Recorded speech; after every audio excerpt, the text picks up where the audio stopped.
नमस्कार. मी advocate Rekha Ghanshyam Kochure, bar council of Maharashtra and Goa 2026चे इलेक्शनमध्ये मी कॅन्डिडेट होते आणि माझा बॅलेट पेपर नंबर होता 72. आमचं इलेक्शन झालेलं आहे 24/3/2026 रोजी आणि आमचं काउंटिंग सुरू होणार होतं 6/4/2026 रोजी. या 24/3/26 ते 6/4/26 आमच्या निदर्शनास असं आलं होतं की याच्यामध्ये बरेचसे फ्लॉ आहे.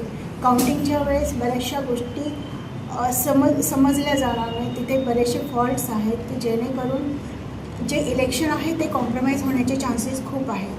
मग याच्यासाठी आम्ही विचार केला की याच्यासाठी आपण हायकोर्टामध्ये रिट पिटिशन फाईल करू आणि हाय कमिटी पॉवरकडे, हाय इलेक्शन कमिटी पॉवरकडे आपण एक पिटिशन फाईल करू, ॲप्लिकेशन फाईल करू.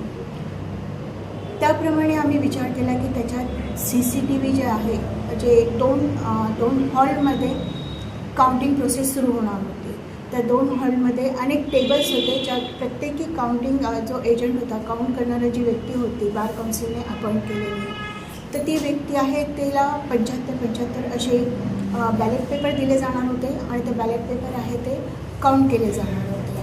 परंतु ते बॅलेट पेपर आहे ते आम्हाला समजू शकत नव्हते. आम्हाला समजणं आवश्यक होतं की त्याच्यामध्ये first preferential vote, second preferential vote, third आणि फोर्थ प्रेफरन्शियल वोट आहे हे कोणाला दिले गेले, ते तिथे समजणं शक्य नव्हतं.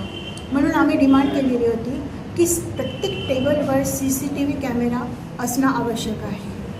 CCTV कॅमेरा असणं फक्त तेवढंच आवश्यक नव्हतं, तर CCTV कॅमेऱ्याचा जो लाईव्ह करणं आवश्यक होतं, तिथे जी प्रोसेस चाललेली होती ती लाईव्ह करणं आवश्यक होतं. त्याप्रमाणे आम्ही तिथे डिमांड केलेली होती. याच्या व्यतिरिक्त अजून एक डिमांड होती की जेणेकरून आम्हाला बार काउन्सिलकडून हे सांगण्यात आलेलं होतं की बॅलेट पेपर तुमचा क्लिअर हवा आहे आणि तो इतका क्लिअर हवा आहे की त्या बॅलेट पेपरवर साधा डॉट जरी असला तरी तो बॅलेट पेपर इनव्हॅलिड धरण्यात येईल. ते बॅलेट पेपर इनव्हॅलिड धरण्यात येईल असं जेव्हा आम्हाला सांगण्यात आलं की ते आम्हाला लक्षात आलं की बाबा कोणीही तिथं त्यांच्या हातात जर पेन असला तर चुकून माकून जर त्यांनी एक डॉट जरी त्या बॅलेट पेपरवर लावला तरी ते बॅलेट पेपर इनव्हॅलिड होणं शक्य आहे. मग आम्ही हीही डिमांड केलेली होती की बॅलेट पेपर जे काय कोणी काउंट करत आहेत, बार काउन्सिलचे जे व्यक्ती तिथं बसलेले आहेत, ऑफिसर्स बसलेले आहेत, त्यांच्या हातात असं कोणतंही इन्स्ट्रुमेंट असता कामा नये जेणेकरून ते बॅलेट पेपरला इनव्हॅलिड ठरवू शकतील आणि हे जे इलेक्शन आहे हे कॉम्प्रोमाइज होऊन जाईल. अशा सगळ्या डिमांड आमच्या होत्या. त्या आम्ही हायकोर्टामध्ये दाखल केलेल्या होत्या. हायकोर्टाचं जे पिटिशन होतं ते हायकोर्टाचं पिटिशन आम्ही बार काउन्सिल ते सुप्रीम कोर्टाने अपॉइंट केलेली जी हाय पॉवर कमिटी आहे, इलेक्शन कमिटी, त्यांच्याकडे पाठवलेली होती.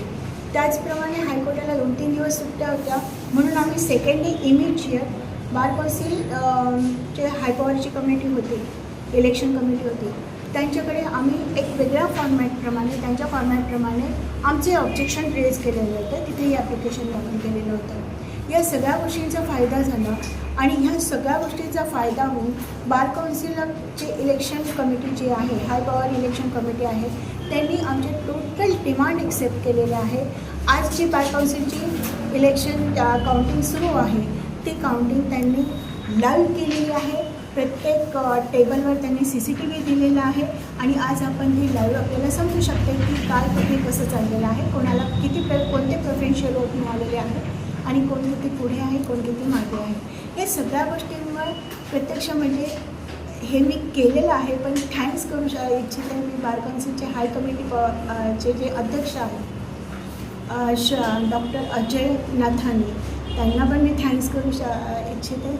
आणि आमचे जे आहे की बाबा ऐश्वर्या मॅडम होत्या, पुन्हा हिरोळे मॅडम होत्या आणि तोशिता मॅडम होत्या, तोशिता बिरोड मॅडम होत्या, पारस होता, ह्या सगळ्यांनी मला जी मदत केलेली आहे या सगळ्या प्रोसेसमध्ये दाखल करण्यामध्ये. पुन्हा एक सारनाथ, ॲडव्होकेट सारनाथ आहे जे हायकोर्टामध्ये पण काम करतात आणि त्यांनी जे पिटिशनमध्ये पण आम्हाला मदत केलेली आहे, त्यांना पण मी थँक्स म्हणू इच्छिते. थँक्यू.